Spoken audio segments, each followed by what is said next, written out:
In terms of flexibility in gaming, no other platform can match the PC. It's a platform with a lot of advantages for those that can overcome the often daunting price tag. Hi there again guys, welcome back to Cody's Playground. Today, I will give you my top 10 best offline PC games that you will enjoy playing for sure. Let's get down to it right away.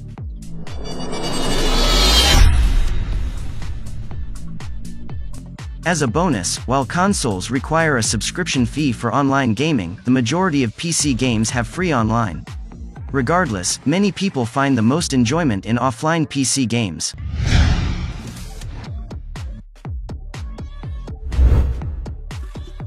Here's one classic game that is surely one of everyone's favorite: the Sid Meier's Civilization games. Civilization 6 is a turn-based strategy video game in which one or more players compete alongside computer-controlled AI opponents to grow their individual civilization from a small tribe to control of the entire planet across several periods of development. This can be accomplished by achieving one of several victory conditions, all based on the 4X gameplay elements, which are Explore, Expand, Exploit, and Exterminate. One noteworthy change to Civilization 6 is a religion condition that allows you to win the game by converting the world to your religion. As a turn-based real-time strategy game, Civilization 6 has few close competitors. Raising a civilization from the feudal ages to the modern era is too fun in Civilization 6. The game can be played offline for competitive matches against smart AI. Civilization 6 has relatively low requirements compared to other leading PC games. This is one game you can't miss.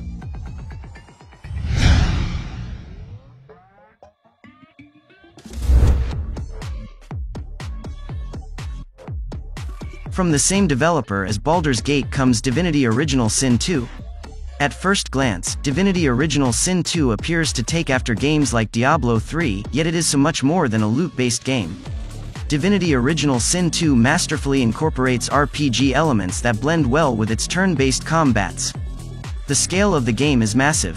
Dialogue is engaging and most players can find something to appreciate in the game. Using a controller is easy and straightforward with this offline PC game. It's a must-have PC RPG. As with Divinity Original Sin, players can play solo or with up to 3 others in their party. Several pre-made characters with backstories are available to the player.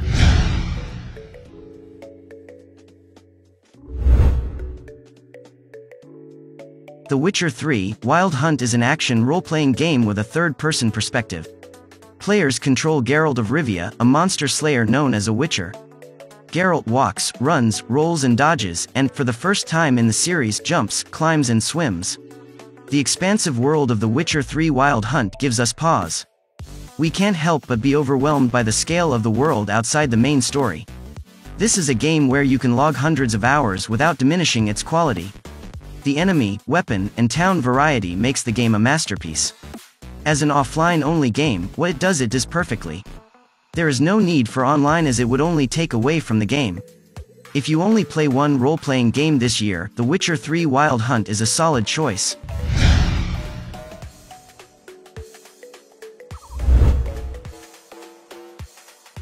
This overlooked gem is a roguelike Metroidvania that in some ways is comparable to the Dark Souls series.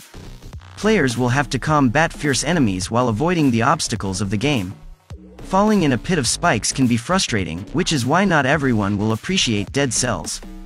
Before you play Dead Cells, it's worth noting that the game is very unforgiving. Dying in the game forces you to start over from the beginning.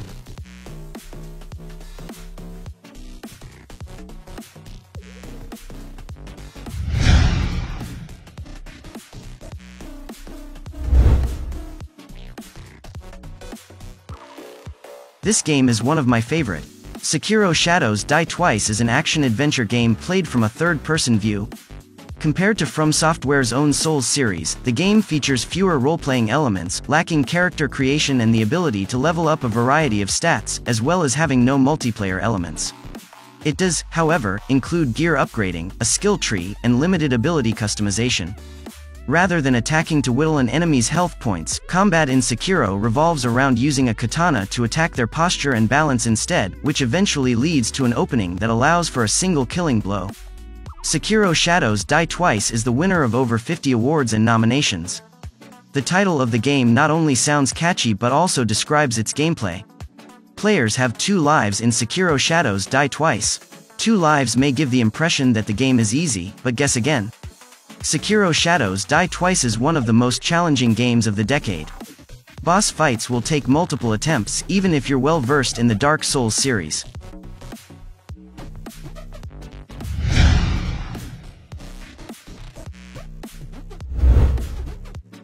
BioShock: The Collection contains all 3 titles in the BioShock series, which are BioShock, BioShock 2, and BioShock Infinite. The games are first-person shooters, with a focus on story and character customization. Players wield guns and superpower-granting genetic modifications called plasmids. Also included in the collection are the game's single-player content originally released as exclusives or downloadable content packs, including BioShock 2, Minerva's Den and BioShock Infinite: Burial at Sea. Neatly packaged in one collection is the BioShock trilogy remastered and primed to play. The BioShock franchise is considered one of the greatest in gaming. Its refined gameplay mechanics combined with its story that twists and turns make it a must-play offline PC game. With villains like Andrew Ryan in the original BioShock and Zachary Hale Comstock in BioShock Infinite, there is plenty of subject matter to keep players enthralled. According to nytimes.com, approximately 200 people worked on BioShock Infinite.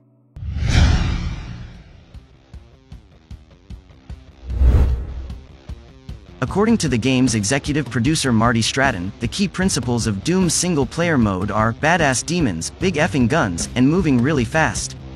The game allows players to perform movements such as double jumps and ledge climbs throughout levels of industrial and corporate fields of a Union Aerospace Corporation research facility on Mars, and then levels of hell, as the combat system puts emphasis upon momentum and speed.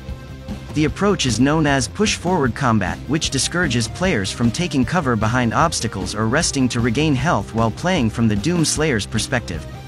Players instead collect health and armor pick-ups by killing enemies. Glory Kills is a newly introduced melee execution system. When enough damage has been dealt to an enemy, the game will highlight it and allow the player to perform a quick and violent melee takedown, rewarding the player with small health recovery. The game features a large arsenal of weapons which can be collected and freely switched by players throughout the game and require no reloading. Recurring weapons of the series also make a return, including the Super Shotgun and BFG 9000. The BFG has a very small ammunition capacity, but is extremely powerful. Similarly, the chainsaw returns, but has been reintroduced as a special-use weapon that relies upon fuel but can be used to instantly cut through enemies and provide a greater than normal drop of ammunition for the player.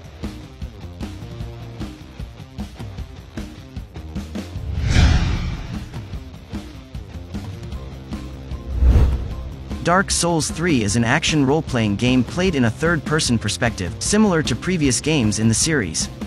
According to lead director and series creator Hidetaka Miyazaki, the game's gameplay design followed closely from Dark Souls 2. Players are equipped with a variety of weapons to fight against enemies, such as bows, throwable projectiles, and swords. Shields can act as secondary weapons, but they are mainly used to deflect enemies' attacks and protect the player from suffering damage. Developer From Software proved for the 3rd time in a row that they know how to make action-adventure role-playing games. Sure, there have been spin-offs like Bloodborne and Sekiro: Shadows Die Twice, but those would not have existed if it weren't for Dark Souls. Dark Souls 3 is slightly more fast-paced than its predecessors. Boss fights, however, are just as grueling and unforgiving. Dark Souls 3 is recommended for experienced gamers because of its difficulty level. Yet for those willing to grind it out, Dark Souls 3 can be outrageously entertaining.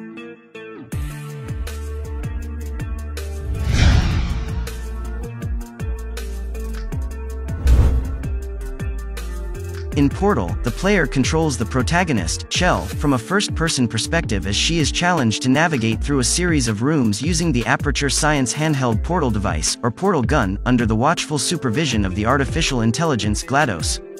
The portal gun can create 2 distinct portal ends, orange and blue. The portals create a visual and physical connection between 2 different locations in 3-dimensional space. Neither end is specifically an entrance or exit. All objects that travel through one portal will exit through the other. An important aspect of the game's physics is momentum redirection and conservation. As moving objects pass through portals, they come through the exit portal at the same direction that the exit portal is facing and with the same speed with which they pass through the entrance portal. For example, a common maneuver is to place a portal some distance below the player on the floor, jump down through it, gaining speed in freefall, and emerge through the other portal on a wall, flying over a gap or another obstacle. Believe it or not, Valve isn't just the owner of the Steam storefront. The Valve Corporation is also known for creating instant classics like Counter-Strike Global Offensive, Left 4 Dead, Team Fortress, and Half-Life 2. Portal is one of the few Valve Corporation games that is single-player. Although Portal 2 has online co-op, the story was more intriguing in the first Portal. The game is very polished and is fun from start to end. The objective is to solve a series of puzzles while being directed by GLaDOS, an advanced AI. Even though Portal released in 2007, the game feels like it hasn't aged a day.